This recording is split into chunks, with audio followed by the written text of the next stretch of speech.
ইউজিব সামউহুম ওয়া আবসারুহুম ওয়া জুলুদুহুম। ভাই চামড়াটারে কত সুন্দর করে কইসা বাচ্চা দুনিয়াতে কত যত্ন করেছে বান্দা, সেলুনে গিয়া কত কিছু মাখছে শুধু স্ক্যান্ডারে সুন্দর বানানোর জন্য। কানের হেফাজত কতভাবে করছে, চোখের হেফাজত কতভাবে করছে। ওই চোখের ভিতরে রাস্তায় গেলে যেন ময়লা না যায় জন্য সানগ্লাস লাগাইছে।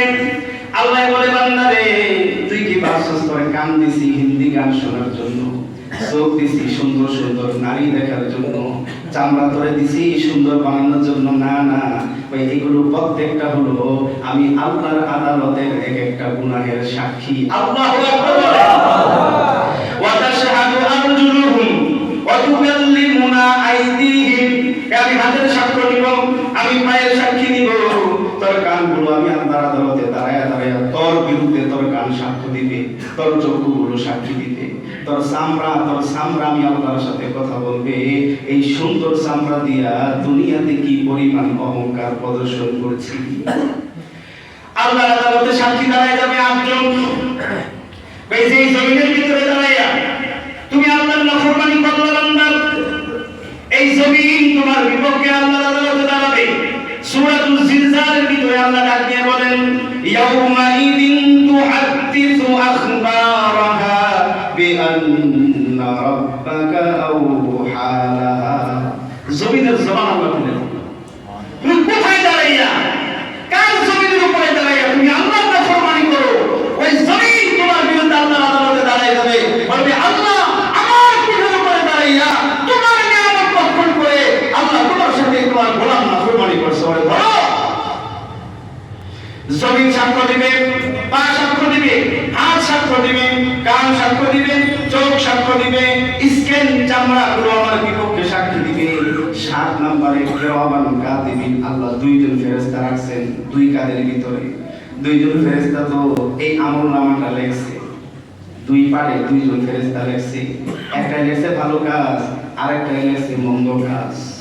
বাঁচার উপায় নেই, বাঁচার কোনো অপশন নেই।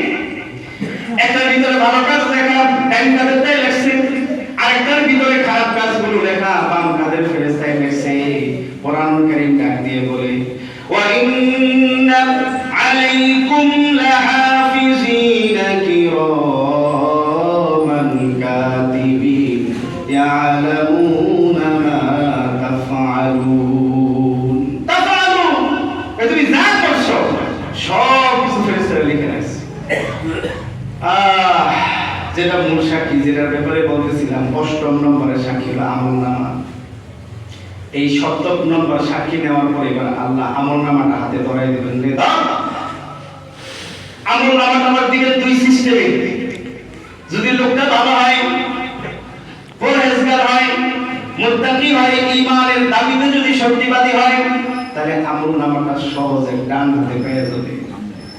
আর যদি একটু ভেজাল হয় ইমানের ভিতরে, কলজাটা ফুটা বেরা ডান হাত না বাম হাত ঢুকাবে, পিছন দিয়া বের করবে। আল্লাহরে বলবে, আল্লাহ পিছন থেকে যদি আমলনামা দাও আমি আমলনামা পড়ব কিভাবে? আল্লাহ বলবে, ওর গাড়টারে মটকায় দে। এই সামনের চেহারারে মটকাইয়া পিছনের দিকে দিয়া দিবে, শুধু আমলনামা আপনারটা আপনি পড়বেন এই জন্য। এবার আল্লাহ বলবে, এক আমলনামা তুই পড়।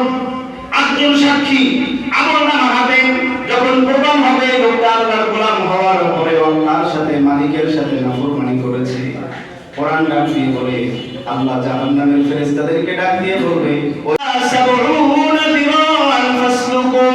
কোরআন ডাক দিয়ে বলে, এ মুরকুরের মুসলমান খুব ভালো করে বুঝে যাও। কোরআন ডাক দিয়ে বলে, নামাজ পড়ো না, নাফরমানি করো, গুনাহ করো, চোখের হেফাজত করো না, কানের হেফাজত করো না, টেলিভিশন দেখতে বড় মজা লাগে, মসজিদে বসতে মজা লাগে না, গান বাজনা যাত্রা মেলার ভিতরে বসে থাকতে বড় ভালো লাগে, চায়ের দোকানে গরম গরম পানি টানো আর মজার মজার গীবত করো খুব ভালো লাগে, মসজিদে কোরআন হাদিসের কথা শুনতে ভালো লাগে না।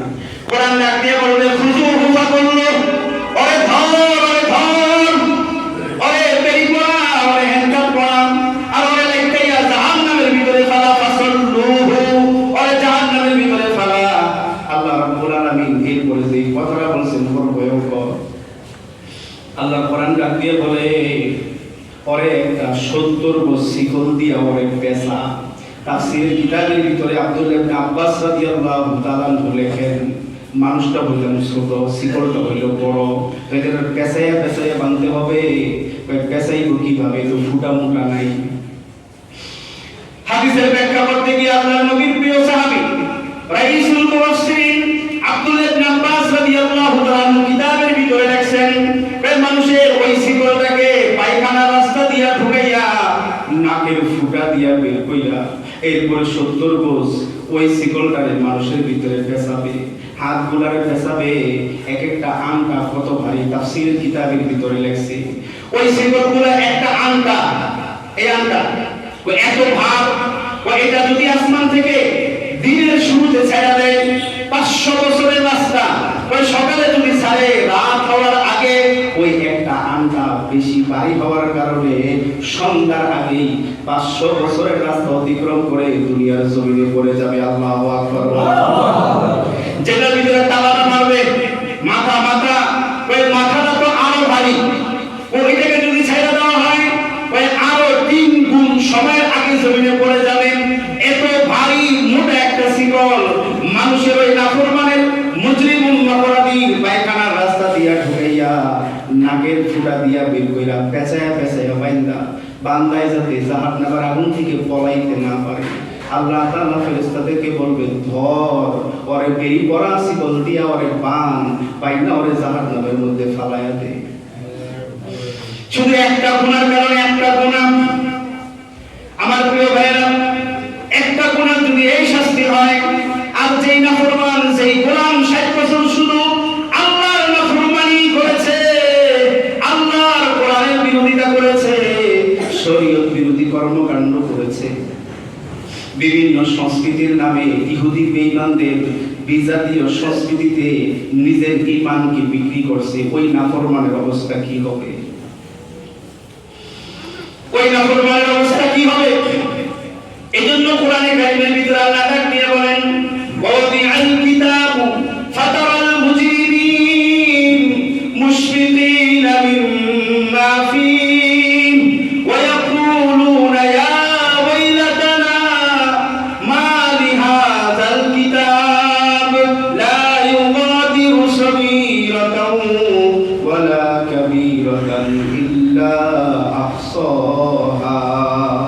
কোরআন ডাক দিয়ে বলে, বান্দা পড়বে আর আল্লাহর দিকে বারবার তাকাইতে থাকবে, আফসোস করতে থাকবে, হায় আফসোস, জীবনটারে কি করলাম, 60 বছরের জিন্দেগি আমি কোথায় কাটাই দিয়ে আসলাম। এ দেখি আমার আমলনামার মধ্যে একটা ছোট গুনাহ বাদ নাই, একটা বড় গুনাহ বাদ নাই। আল্লাহ জীবনে যা করছি, দিনে রাতে সকাল সন্ধ্যায় যা করছি, আল্লাহ এখানে দিয়ে সব লেখা আছে। আফসোস করবে আর হাতগুলো কামড়াইতে থাকবে। ওই কোন মানুষ হাতগুলো কামড়াইতে এই কোনটা পর্যন্ত খায়া ফেলবে, ডান হাত খাওয়া শেষ, বাম হাত খাওয়া শেষ, শরীরের বিভিন্ন অঙ্গ প্রত্যঙ্গগুলো শুধু আফসোস করবে আর কাঁদতে থাকবে আর কামড়াইতে থাকবে। আর আফসোস করতে থাকবে, আল্লাহ কেমন কিতাব, লা ইউগাদিরু সগীরা ওয়ালা কাবীরা ওয়ালা সগীরা ওয়ালা কাবীরা, একটা ছোট গুনাহ ছাড়লো না, একটা বড় গুনাহ ছাড়লো না। রাতের আধারে গুনাহ করছি, স্বামীর গুনার খবর স্ত্রীও দুনিয়ায় জানে নাই। আল্লাহ গো, এখানে দিয়ে সব কিছু লাল কালি দিয়া লেখা। আল্লাহ কেমন কিতাব। সূরা আলে ইমরানের 30 নম্বর আয়াতে আল্লাহ বলেন, ইয়াউমা তাজিদু কুল্লু নাফসিন মা আমিলাত মিন খাইরিন মুহদারাম ওয়া মা আমিলাত মিন সূ তাওয়াদ্দু লাও আন্না বাইনাহা ওয়া বাইনাহু আমাদান বাঈদা ওয়া ইউহাযযিরুকুমুল্লাহু নাফসা ওয়াল্লাহু রাউফুম বিল ইবাদ। আমার প্রিয় ভাইরা, খুব খেয়াল করেন আমার শেষ কথা। কোরআন ডাক দিয়ে বলে, ইয়াউমা তাজিদু কুল্লু নাফসিন মা আমিলাত মিন খাইরিন মুহদারাম। এ দুনিয়ার মানুষ, ও আল্লাহর গোলামেরা শোনো, ওই দিনের কথা স্মরণ করো যেই দিন প্রত্যেকটা মানুষ দুনিয়াতে যা করেছে সবগুলো তার সামনে আল্লাহ পেশ করবে। আল্লাহু আকবার বলেন। তুমি ভালো মন্দ গুনাহ খাতা যা কিছু করছো সব তোমার সামনে আল্লাহ দিয়ে দিবে। বান্দা এগুলা দেখে আফসোস করবে আর আকাঙ্ক্ষা করতে থাকবে। কোরআন সেই চিত্রটা তুলে ধরে বলে, তাওয়াক্কুলু আন্না বাইনাহা ওয়া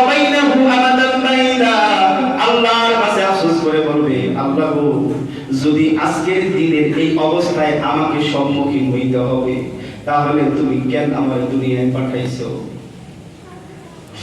যে কিতাব তুমি আজকে আমাদের ধরাইছো, আমার এই দুনিয়ার 60 বছরের জিন্দেগি আর এই যে কিতাব আমলনামা, ওই এটার ভিতরে যদি আসমান জমিন পার্থক্য হইতো, আল্লাহ ডাক দিয়ে বলে, বান্দারে তোর 60 বছরের জীবন দিছি, তোর জীবনটা তুই কিভাবে পরিচালনা করবি, এই জন্য একটা কোরআন নামে আমি আল্লাহ একটা কিতাবও তোরে দান করছি। সুবহানাল্লাহ।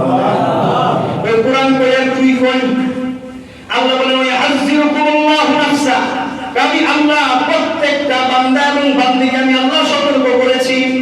আমি আল্লাহ তো আল্লাহু রাউফুম বিল ইবাদ, আমি তো বান্দার প্রতি বড় দুর্বল ছিলাম, বড় দয়া মায়া ছিল আমার। আমি তোরে দয়া দেখাইছি আর তুই আমার কলিজার ভিতরে শুধু আঘাত করছস। আমি তোর জন্য জান্নাত বানাইছি, তুই শুধু জান্নাতের লাথি মারছস। আমি তোর কপালে কল্যাণ লিখছি,